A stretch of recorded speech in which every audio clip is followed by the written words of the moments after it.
Welcome everyone to Off the Cuff. I am Adam Banks. Thank you for listening to the show. You are hearing Prince.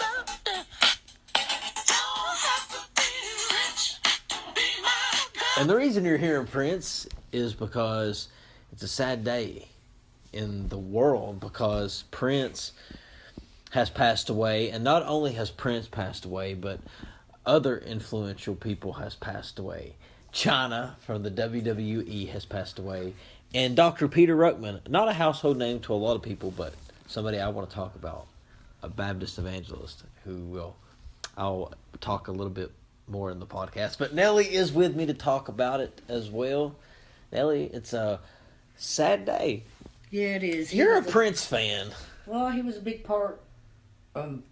And I haven't heard you say much. I haven't heard you say much about Prince dying. I mean, when Michael Jackson died, that bothered me because I was a big Michael Jackson fan. And when you're a fan of somebody's music, it bothers you if something happens to them, if they die. And you haven't I was just kind of shocked. It's not sunk in yet. He's exactly my age. Was he 57? 57. And now he's dead. He was, I remember going to the drive-in to see Purple Rain when it came out. What was Purple Rain about? Oh, it was the greatest movie. He rode a motorcycle, kind of a little rough guy and bad boy, and it was good. It was good. And now he's dead. What did he die from? What did Prince die from? Did he have the flu? No, they said he'd been sick. They said he had the flu. They had to stop a flight. Hold on. So Prince died. The Prince died of the flu. That's what they said. Well, no, they didn't say that he had died of the flu. They just said that he had been sick with flu-like symptoms. What if he had something a lot worse off than the flu? Because, well, honey, any type of virus in your body, you're going to have symptoms like the flu. I mean, you're going to have headaches. You're going to have he got out of the hospital. A fever. You're going to be achy. You're going to have all of those similar symptoms. The same night he got out of the hospital, he put on a concert like he always does. Prince was very girly. Oh, whatever. You don't think he was? Oh, Lord, no. You don't think Prince was girly at all? I think he was unique. He was his own person. I loved him. Yeah. Was he married? I loved him. He was married twice. To who?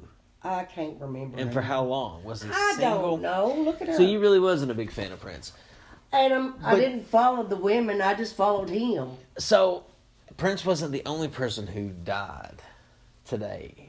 Chyna from the World Wrestling Entertainment died. Now, Nellie, I know you know who Chyna is. I know who she was, but don't ask me nothing about her because I don't know nothing Well, about she was in DX. Well, I don't even know what that means. She was a D-Generation X. You never had a boy. You never had a son.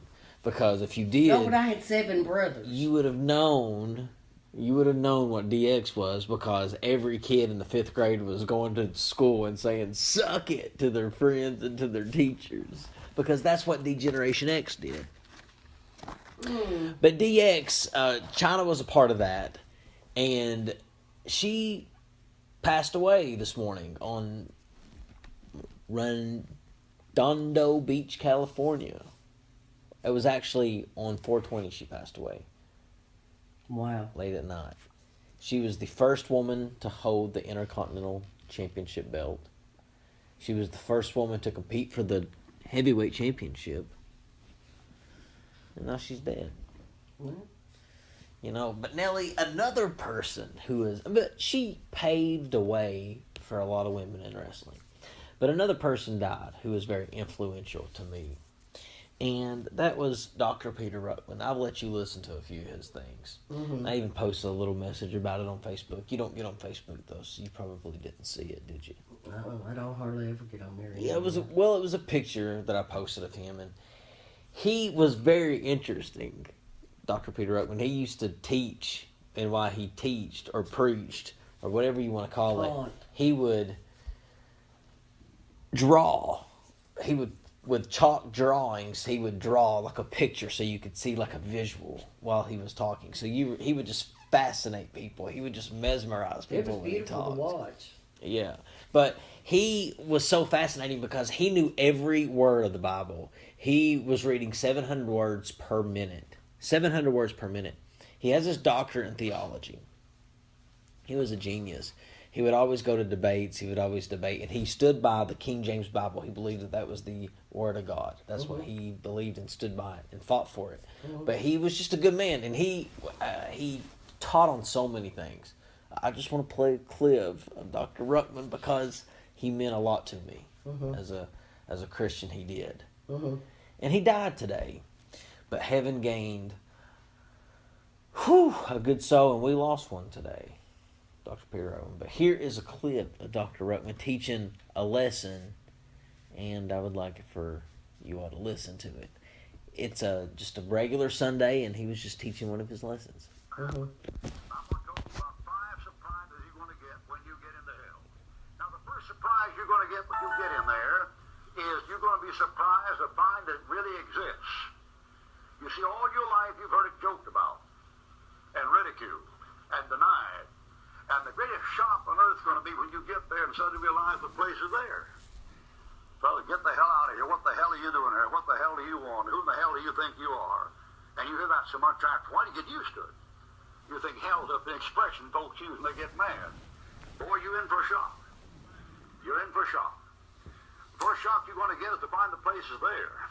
You heard it ridiculed. Out there in Las Vegas, they have a club called Hell Incorporated. That's in the corporation paper. It's a nightclub called Hell Incorporated. And they got signs advertising outside Las Vegas that say, the road to hell is fun. You'll enjoy hell. No, you won't enjoy hell. But you've heard it joked about, laughed about so much and denied so much that after a while you get thinking it's not there. Billy Graham recently... So that was Dr. Peter Ruckman. He was just so... You could just...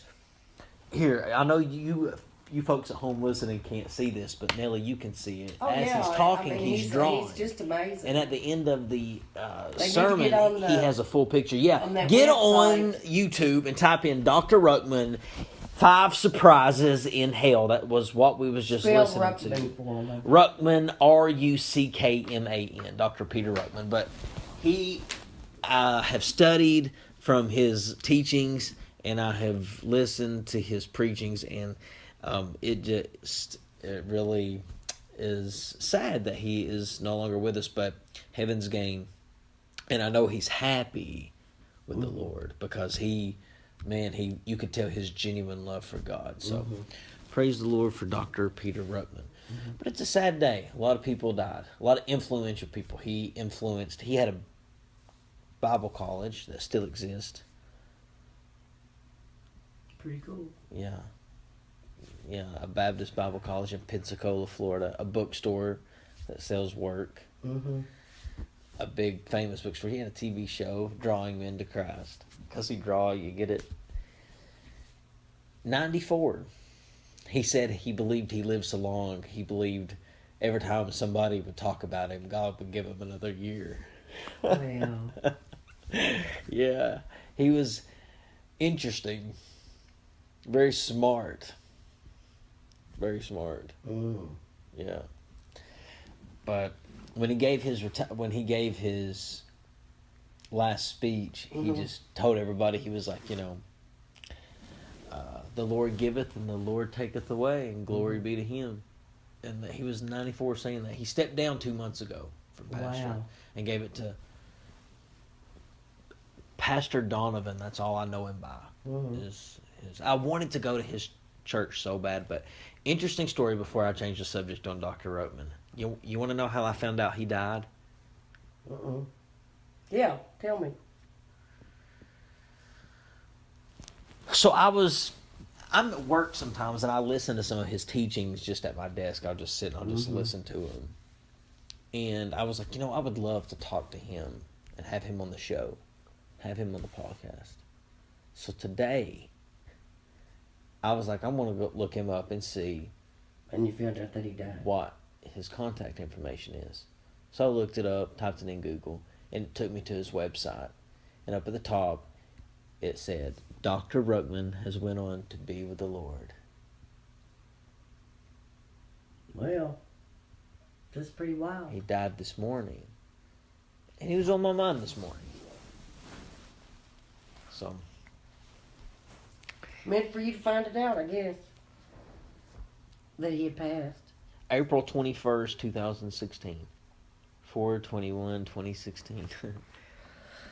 So, Nellie, what all has been going on with you? How has everything been? Just a little hectic, but You're getting new furniture I'm getting in your new apartment. furniture, and I'm trying to find stuff. Nellie, my lease is coming up in July. Should I re-sign or should I get something else closer to the interstate? I'm gonna be here probably at least 15 more months.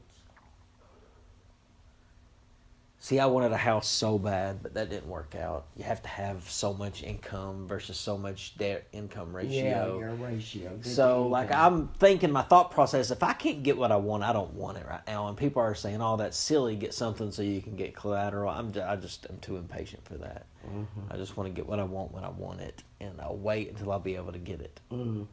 But I don't know. I do know that I need to live closer to the interstate, and I say that every single year. I know. Sometimes I feel like I just want a different atmosphere, but then again, I'm thinking like, dang, I don't want to leave Nellie. You know what I'm saying? You know what I mean? I appreciate that. Yeah. You know, it's hard. Well, I just feel like at my age and stuff, I'm comfortable here. And I know provisions could be made if I wanted, wanted to stay. And Provisions. yeah, What do you mean? like if something happened 15 years from now and I needed a walker or something. 15 years. So you're saying you're going to be at your apartment for 15 more years? I don't know how long I'll live. So you're going to be there till the day they pack you out? Where am I going? I don't know. I don't want to buy a house. You want to move into my basement when I buy a house? You just better wait and We'll see about discuss that. it when everything... When time comes. When the time comes. We'll cross that bridge When we get to when it. we get there. When we get to it. Nellie, have you ever heard of the expression drink, party, and carrying on? Yeah. Did you all say that back in Yeah. Harrison County? Yeah. So you know that carrying on means that. So what y'all do? We was drink, partying, and carrying on. Carrying on means that you were wild. Yeah, we had just have a big time. Yeah. You know, that's what we call it too, a big time. You know, we'd have so much fun. Yeah. What'd you do? Like, Just- what was fun? We'd Smoke go and to the drink. skating rinks. We'd go to the bowling alley. There's a place out in the town we'd all go sit. There's all kinds of things. Right. Just hanging out. Trying not to get in trouble. Life was simple. Well, like a lot simpler, but And you were happy. You had a good childhood. You know, kids today, parents don't make them mind as much. I tell you, you can always tell when a kid is obedient just by the way they act. you know, I didn't have the greatest childhood in the world. Oh, the greatest childhood? But I love my parents, and as they got older, They were as stern. we got older. They were stern. Well, Is that why your childhood wasn't so great? Is because they were strict? Mom worked, and Dad worked. Why wasn't your childhood great? It was just, I don't know, it was hard. I was the first girl, and after 5 or 6 boys, and Probably a little tough. You know, I didn't have the best of childhoods either. Mom worked and Dad worked too. My parents divorced when I was 5. Mm-hmm.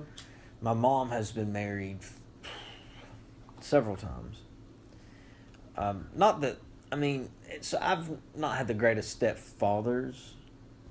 So, you know, it is what it is. But the one you have now is... The one I have now is fine, yeah. Yeah. I do like him. Yeah. Danny is his name. Yeah. I do like Danny. Yeah. Good What guy. about your stepmother? She makes my dad very happy. They mesh well together. Well, I that's good. really know that he is in good hands with Right. her. I do. And I think she takes care of him, and I think she'll always take care of him, and that puts me at peace. So, and she makes my father very happy. Well, that's good. So, I mean, I love her for that. Yeah. And, you've never had to deal with step parents before. It's tough. You know, we've had our differences. After I've had kids, that's had step parents. But you've never been the step kid. You have been the step parent. You've never been the step kid. It's totally different.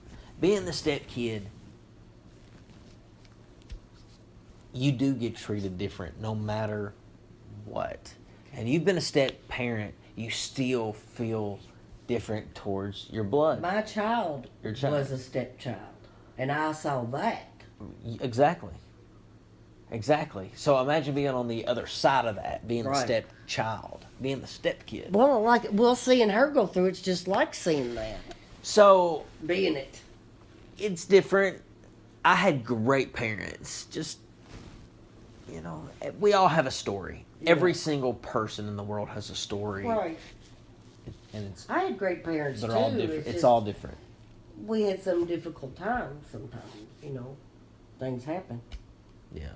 So, Nellie, I have an interesting guest I've been trying to get on the show. He stood me up tonight. He was supposed to be on tonight's episode.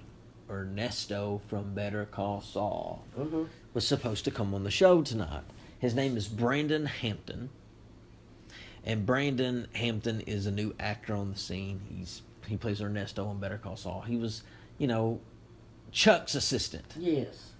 And he was supposed to come on the Saul's show. brother. Yeah, and I've been reaching out to him, and he was supposed to come on, but he didn't. I shouldn't say he stood me up, but because he just moved out to L.A., and he says that he's just kind of busy right now. So he really never confirmed. He just said, I don't know. Maybe he did confirm. He said he was going to do it, but he's not doing it. So we hope to get him on. Yeah. He's still not. The communication is still open. But I've been trying to get him on. Hopefully it will happen. But ladies and gentlemen, I want to thank you for listening to the show. Nellie, I want to thank you for listening and for being on the show. Sometimes I listen to Off the Cuff and I'm like, where in the heck is Nellie? And our listeners are like, where in the heck is Nellie? Right here. She's so busy, folks, with her new friends and her new lifestyle. She has no time for me. Oh, whatever. But it's You okay. You talk all the time. So I just say something when I get a Important chance. security message. Please call the number provided as soon as possible. You've got to be kidding me. You will be guided for the removal of the adware spyware virus on your computer. Why is... Seeing these pop-ups means that you have a virus installed on your computer, which puts the security of your personal data at a serious risk. It's strongly advised that you call the number provided and get your computer fixed before you do any shopping online. This is security crazy. Message. Please call the number provided as soon as possible. You better be careful doing that shit, You will be Adam. guided for the removal of the adware spyware virus on your computer. Seeing these pop-ups means that you have a virus installed on your computer, I don't know. which puts the security of your personal data I understand at a serious it. risk. We need to cut it off. It's strongly advised that you call the number provided and get your computer. But you know what? What? Where'd What was you get that? from? Where'd it come from? I tried to go to YouTube to find a Prince song, and that popped up. Sorry, folks, for that. That was crazy. I'm going to start my computer, restart it, and I apologize. I do. That was a what? I hope it was. Well, Nellie, thank you for being on the show. Ladies and gentlemen, thank you for listening. We're going to leave you with some Prince with his song, Kiss. We'll see you in the next episode.